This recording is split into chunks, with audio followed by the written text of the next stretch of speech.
One of the hardest places I've been in is waiting and finding that God says no.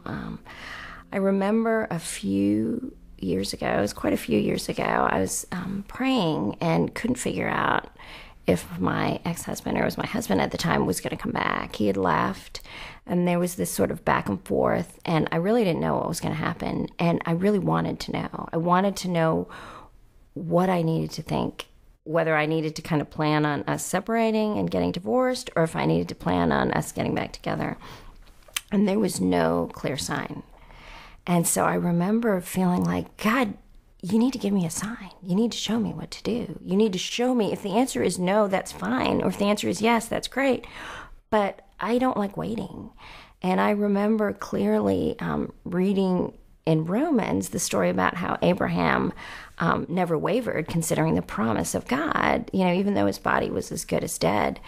And I remember thinking, well, Abraham had a promise. I don't have a promise. I don't know what way you want me to go. And I remember just being so frustrated, like, God, give me a sign, give me a promise. And yet I didn't hear anything. And I remember then saying, I could do what Abraham did if I had what Abraham had. And just then going back through Abraham's life and seeing that Abraham had a promise, but it really wasn't the promise that he was clinging to, but the promiser, because God asked him to sacrifice Isaac. His promise was that he would have the son, Isaac. But then God asks him to sacrifice Isaac, and he's willing to do that. And so Abraham's trust wasn't rooted in the promise. It was rooted in the promiser.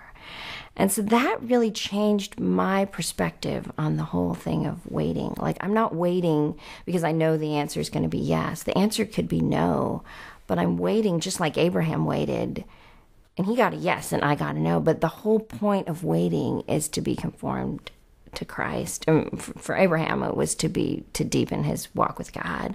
But for me, it was like the thing that God does in wait is really precious. Even though I think, hands down, waiting is one of the hardest things that God calls us to do. I think, and there's always a correlation. The harder the thing, the deeper God uses it in our lives, I think. So I think waiting and then getting no is right up there with some of the hardest things I've dealt with.